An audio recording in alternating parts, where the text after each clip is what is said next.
राम राम सभी को।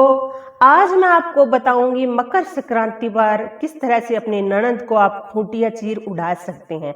इसकी नियम और विधि पुराने जमाने से चली आ रही है, लेकिन कुछ लोग आज इसको भूलते जा रहे हैं। तो आप भी ये खूंटियां चीर उड़ा सकते हैं अपने ननद को। उसके लिए आपको मकर संक्रांति वाले दिन आप अपने ननद को बुला लीजिए, और उस दिन अगर वो साड़ी पहनती है तो साड़ी, अगर वो सूट पहनती है तो सूट, यानी उसके साथ चुन्नी भी होनी चाहिए, ताकि चीर उसी को कहते हैं उठाने वाला।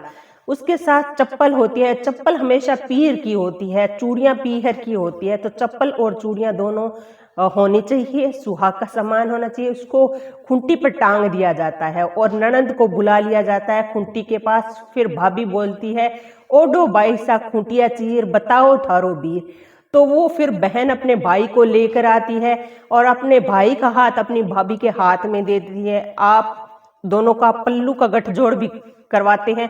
बहन भाई और भाभी का जो पल्लू है उसको अखंड सौभाग्य का निशानी होता है, सदा सुहागन होती है।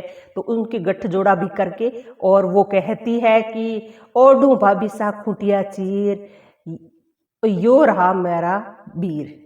तो वो इस तरह से अपने भाई को भाभी के पास इस तरह लेकर आती है। इससे रिश्तों में प्रेम बना रहता है और आपस में प्यार बना रहता है। और ननंद भाभी के रिश्ते में किसी तरह की, क्योंकि आजकल खटास आ रही है, तो ये रिश्ता और भी मजबूत होता है। साथ में जो ननंद होती है उसको अगर आप पीहर से चूड़ियाँ और चप्पल के बिना जाने नहीं देना चाहिए, क्योंकि ये दोनों चीज़ें ही, चूड़ियाँ और चप्पल हैं, वो पीहर की ही होती हैं। इसलिए चप्पल हमेशा अपने ननंद को ज़रूर दें। तो ये सारा नियम है, ये आप मकर संक्रांति के दिन कर लीजिएगा। और इसको करने से घर में खुशहाली बनी रहती है और जो रिश्ते हैं, रिश्तों में आपस में प्रेम बने रहता है।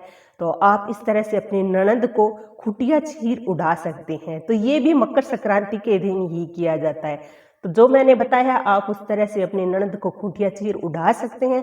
अगर आपको मेरी वीडियो अच्छी लगी है तो लाइक शेयर सब्सक्राइब कर दीजिएगा, क्योंकि इसी तरह से मैं जानकारी की बहुत अच्छी सी वीडियो लेकर आती हूँ। राम राम सभी को।